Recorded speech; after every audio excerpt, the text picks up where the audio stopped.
करता है। आप एनकाउंटर उन लोगों का कर देते हैं जो सिस्टम से सवाल करता है, लेकिन जब बात अपराधियों की आती है तब जो है आप एनकाउंटर नहीं कर पाते हैं। आज हाफ एनकाउंटर कर रहे हैं आप जो करें। मैं कहना चाहती हूँ बंटी यादव की मुख्य क्या मांग थी? पटना जंक्शन जैसे पब्लिक प्लेस पर चल रहा सेक्स रैकेट, देह व्यापार, जब तक वो बंद नहीं होगा बंटी यादव को इंसाफ नहीं मिलेगा। ये जो मौजूदा पुलिस प्रशासन दलील दे रही है कि बंटी यादव शराब माफिया थे, शराब तस्करी करते थे, तो मैं पूछना चाहती हूँ उनसे कि आप जो कह रहे हैं इस बात का आपके पास कोई प्रमाण है? अरे पुलिस के बयान को तो कोर्ट नहीं मानती है, तो हम और आप क्यों मान रहे हैं? जब पुलिस कोर्ट में बयान देने जाती है तो कोर्ट कहता है कि पुलिस बयान सच को झूठ और झूठ को सच बनाता है। अगर बंटी यादव शराब तस्करी करता था तो उसके खिलाफ कोई एफआईआर होगी पूरे पटना में? आप उसको निकाल कर दिखाइए, पहले प्रमाण दीजिए, वरना हमें लगता है ऐसे प्रशासन के ऊपर मानहानि का केस दर्ज होना चाहिए। लगेगा कब? जब इनकाउंटर हो जाएगा ना तब उम्मीद लगेगा कि हाँ सरकार मेरा हेल्प किया है। अब किसके सहारे रहेंगे? कोई नहीं है, मेरा कोई नहीं है। बीते दिनों सेक्स रैकेट को लेकर के आवाज़ उठाने वाले बंटी यादव की हत्या हो गई। पुलिस अपराधियों को पकड़ नहीं पाई।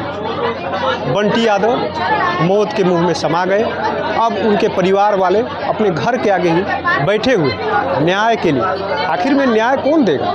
सरकार तो कह रही न्याय दिलाएंगे। आज ही एक अपराधी को पैर में गोली मारी गई, यानी मुठभेड़ बताया गया है कि जो अपराधी है वो भागने की कोशिश कर रहा था लेकिन उसके पैर में गोली लगी। लेकिन इन परिवारों को कब न्याय मिलेगा और ऐसे ऐसे लोगों को कब न्याय मिलेगा? देखिए ये तस्वीर दिखा रहा है किस तरीके से ये उनकी पत्नी है। ये हम तस्वीर जो दिखा रहे हैं ये उनकी पत्नी है, अपने पति की न्याय के लिए अब अपने घर के दरवाजे के बाहर बैठी है। और ये मामला राजधानी का है। जो सरकार कहती है बिहार के लोगों के साथ अन्याय नहीं होगा, लेकिन उसी बिहार की राजधानी के बंटी यादव की हत्या हो जाती है अपराधियों के द्वारा। लेकिन अब उस मामले को कहा जा रहा है कि जो है शराब का मामला था। एक तरीके से कहे तो सेक्स रैकेट की बात कर रहे थे और दूसरी तरफ जो है उनकी हत्या हो जाती है। लेकिन अब उनके परिवार के लोग यानी उनकी जो है पत्नी, उनकी माँ, उनके भाई जो यहाँ पर जो है न्याय के लिए बैठी हुई है। और देखिए हम कुछ बात करने की भी कोशिश करेंगे कि आखिर में उनकी आखिर में अब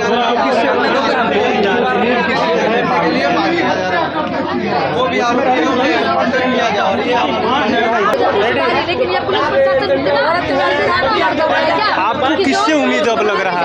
अब कोई उम्मीद नहीं लग रहा है। उम्मीद लगेगा कब? जब इनकाउंटर हो जाएगा ना तब उम्मीद लगेगा कि हाँ सरकार मेरा हेल्प किया है।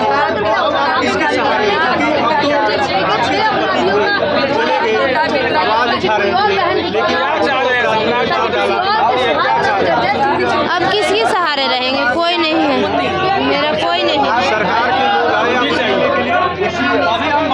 के लोग आए देखिए तमाम यानी राजधानी में इस तरीके की घटना है। सरकार तो कह रही है कि सबके सामने राजधानी का इलाका है। नहीं, ये कौन सा न्याय है मैं पूछना चाहती हूँ। आप एनकाउंटर उन लोगों का कर देते हैं जो सरेंडर करता है। आप एनकाउंटर उन लोगों का कर देते हैं जो सिस्टम से सवाल करता है, लेकिन जब बात अपराधियों की आती है तब जो है आप एनकाउंटर नहीं कर पाते हैं। आज हाफ एनकाउंटर कर रहे हैं आप जो करें। मैं कहना चाहती हूँ बंटी यादव की मुख्य क्या मांग थी? पटना जंक्शन जैसे पब्लिक प्लेस पर चल रहा सेक्स रैकेट, देह व्यापार, जब तक वो बंद नहीं होगा बंटी यादव को इंसाफ नहीं मिलेगा, उनकी आत्मा को शांति नहीं मिलेगी। और ये जो मौजूदा पुलिस प्रशासन दलील दे रही है कि बंटी यादव शराब माफिया थे, शराब तस्करी करते थे, तो मैं पूछना चाहती हूँ उनसे कि आप जो कह रहे हैं इस बात का आपके पास कोई प्रमाण है, कोई एविडेंस है? अरे पुलिस के बयान को तो कोर्ट नहीं मानती है, तो हम और आप क्यों मान रहे हैं? जब पुलिस कोर्ट में बयान देने जाती है तो कोर्ट कहता है कि पुलिस बयान सच को झूठ और झूठ को सच बनाता है। तब तक पुलिस के बयान को कोर्ट सच नहीं मानती है जब तक कोई इंडिपेंडेंट गवाह नहीं होता है। तो पुलिस के बयान को हम और आप तब तक कैसे सच मान लेंगे जब उसका कोई प्रमाण नहीं है? अगर बंटी यादव शराब तस्करी करता था तो उसके खिलाफ कोई एफआईआर होगी पूरे पटना में? आप उसको निकाल कर दिखाइए, पहले प्रमाण दीजिए, वरना हमें लगता है ऐसे प्रशासन के ऊपर मानहानि का केस दर्ज होना चाहिए। के साथ नाइंसाफी हो रही कि शराब तस्करी बताया जा देखिए, इस सिस्टम का यही दोहरा चरित्र चल रहा है। जो व्यक्ति सिस्टम से सवाल करेगा, जो गलत के खिलाफ आवाज उठाएगा, जो समाज में हो रहे भ्रष्टाचार के खिलाफ लड़ेगा, उसको इस समाज से दफा दफा कर दिया जाएगा, उसको साइड कर दिया जाएगा। और ऐसे ऐसे बंटी यादव का या तो एनकाउंटर कर दिया जाएगा, और एनकाउंटर अगर ये पुलिस नहीं कर सकती है तो उसको अपराधियों के द्वारा मरवा दिया जाता है। इसमें पुलिस की मिली भगत है बंटी यादव की हत्या में।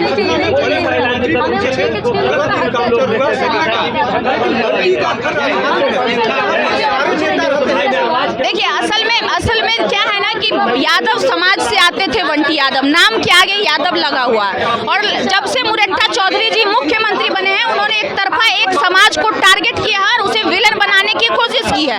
और सबसे बड़ा सवाल हमारा उन नेता मंत्री से है जो यादव समाज से आते हैं। सिस्टम में तकरीबन 40 से अधिक विधायक हैं जो यादव समाज से आते हैं। वो आज कहाँ मर गए हैं, ये मेरा उनसे सवाल है। जब आप अपनी लड़ाई के लिए खुद नहीं खड़े होंगे तो दूसरा आपकी लड़ाई के लिए क्यों खड़ा होगा?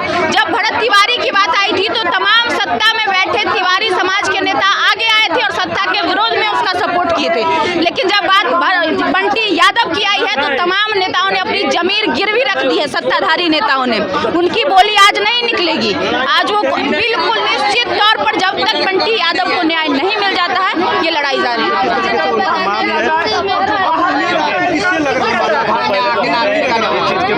वो में तो कुछ नहीं।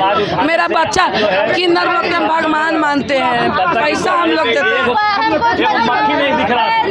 किन्नर लोग बाहर जाते थे, मेरा बच्चा भी जज्जा देखते थे, जज्जा इज्जत करता है। कुछ लोग ऐसा है जो किन्नर समाज को बदनाम करके हम लोग देखिए किस तरीके से बंटी यादव की हत्या हुई और उसमें जो कड़ी पर कड़ी पुलिस जोड़ रही है। एक तरीके से कहे तो पुलिस जो दलील दे रही है शराब तस्करों से साठगांठ बता रही, लेकिन जो मामला निकल कर आया हमारी टीम ने खुद दिखाया था किस तरीके से बंटी यादव यानी सेक्स रैकेट को लेकर के आवाज़ उठा रहे थे। लगातार हम इस खबर को दिखा रहे हैं शुरू दिन से ही, जब सेक्स रैकेट को लेकर के मार्च निकाला गया इसी कर भी गया कि बंटी यादव के तमाम जो लोग थे उनके साथी थे।